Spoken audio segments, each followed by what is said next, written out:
জোগাড় পয়সা নে।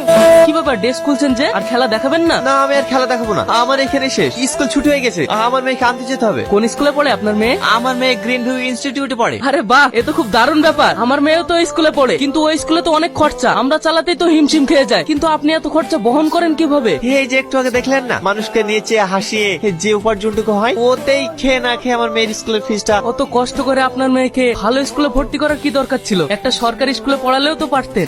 মেয়েটাই আমার কলিজার টুকরা, ও ছাড়া আমার জীবনে আর কেউ নেই। তাই আমার জীবনের একটাই স্বপ্ন, আমার মেয়েকে উচ্চ শিক্ষায় শিক্ষিত করে মানুষের মতন মানুষ করে তুলবো। এই তো মা, এই তো মা, হ্যাঁ, আমি চলে এসেছি। এই চলো চলো চলো চলো। আব্বু, আমার মা বাবা কত তাড়াতাড়ি চলে আসে, তোমার আসতে এত লেট হয় কেন?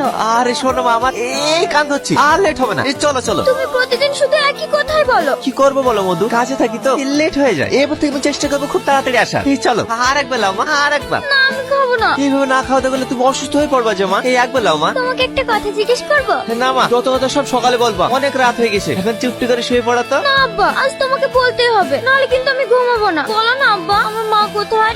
ওসব শুনে কি হবে, অনেক রাত হয়ে গেছে, ঘুমাও। না, আমি ঘুমাবো না। তুমি আমার এত যত্ন করো, তুমি আমাকে খাইয়ে দাও, পরিয়ে দাও, কিন্তু আব্বা, আমার মা আছে, আমার মা কোথায় আছে? তোর মায়ের কথা তোর সামনে বলি কিভাবে বল? তুই যখন এত করে জেদ করছিস, তাহলে শোন, তোর বয়স যখন 7 মাস, এই ভাঙা মোবাইল ও হাঁসের পালক ও টাকার বিনিময়ে পাবে।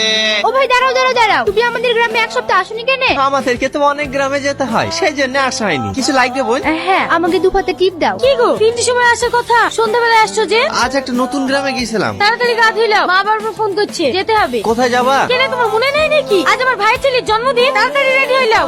রেডি হতে তো বলছো, আজ তো তেমন বেচে কিনা হয়নি। কিলি যাবো? আমি ওসব কিছু জানি না। আমি আজ এক সপ্তাহ আগে বলিস আংটি নিতে থাকবো, আংটি নিতে থাকবো। আংটি করলি যাবো গো? আমি যদি 1 মাস ফেরি করি, তাও তো আমি আংটিটা গুজাতে পারবো না। আমি জানি তো, তোমার কোনো কাজের মুরুদ নাই। আজ পর্যন্ত একটা ভালো শাড়ি পাইনি, ভালো খেতে পাইনি, ভালো পড়তে পাইনি, কিচ্ছু পাইনি। যদি বলে একটা ভালো রেস্টুরেন্টে যাবো, তাও পারিনি। সব পূরণ করতে যদি নাই পারো, তাহলে বিয়ে করেছিলে কিসের লেগে? তুমি সবকিছু জেনে শুনে তো আমাকে বিয়ে করেছো, তাহলে আজ তুমি এরকম কথা বলছো কেন? জানতাম, কিন্তু সেটা ছিল আমার ভুল ধারণা। আসলে তুমি একটা কাপুরুষ।